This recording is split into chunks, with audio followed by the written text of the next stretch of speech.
তো বন্ধুরা, মাইকিংস ব্লগে তোমাদের সবাইকে অনেক অনেক স্বাগত। মা আজকে রান্না করবে আলু ডাঁটা দিয়ে জ্যান্ত বাটা মাছের ঝোল। তো এখানে বাটা মাছটাকে সুন্দর করে ধুয়ে একটা মাটির হাঁড়িতে নিয়ে নিয়েছে, আর এখন মাছটাকে নুন হলুদ দিয়ে ভালো করে মেখে নেবে। তো দিয়ে দিচ্ছে নুন আর হলুদের গুঁড়ো। আর দেখো বন্ধুরা, মাছটাকে ভালো করে মাখিয়ে নিচ্ছে যাতে মাছের ভেতর নুনটা ভালোভাবে ঢোকে, তাহলে মাছটা খেতে ভালো লাগবে।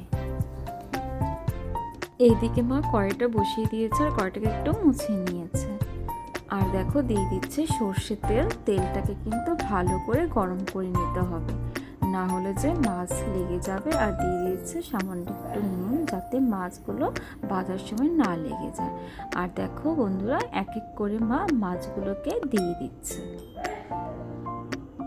আর মাছগুলো কিন্তু ভালোভাবেই দেখো ভেজে নিয়েছে, একটু কড়া করে।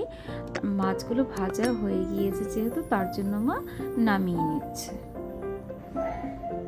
তোমরা চাইলে এরকম কড়াও ভাজতে পারো বা হালকাও ভাজতে পারো, সেটা তোমাদের ব্যাপার।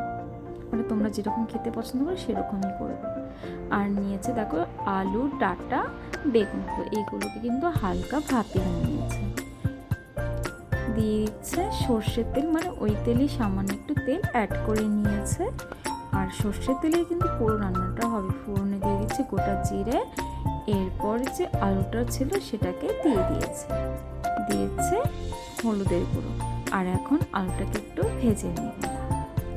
আলুটা ভাজা হয়ে যেতেই দিয়ে দিচ্ছে যে ডাঁটা আর বেগুনটা ছিল সেটা। দিয়ে দিচ্ছে স্বাদ মতো নুন। আর দেখো সবজিগুলোকে ভালো করে ভেজে দিয়ে দিচ্ছে আদা বাটা, লঙ্কা বাটা, ধনের গুঁড়ো, জিরের গুঁড়ো।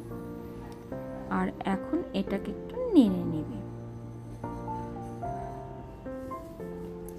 দিয়ে দিচ্ছে সামান্য একটু জল দিয়ে একটু কষিয়ে নেবে। তো কষানো প্রায় হয়ে গিয়েছে, এখন দিয়ে দেবে পরিমাণ মতো জল। ঝোলটাকে কিন্তু 2 থেকে 4 মিনিটের জন্য ফুটিয়ে নিতে হবে।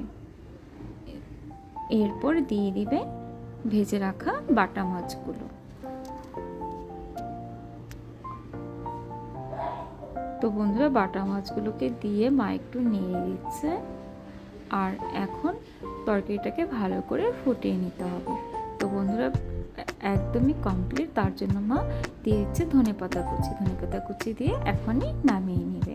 তো জ্যান্ত বাটা মাছের ঝোল তোমাদের কেমন লাগলো অবশ্যই কমেন্টে জানিয়ে। যদি ভালো লেগে থাকে লাইক, কমেন্ট, শেয়ার করো। সাবস্ক্রাইব করে আমাদের এই ছোট্ট চ্যানেলটি পাশে থেকো।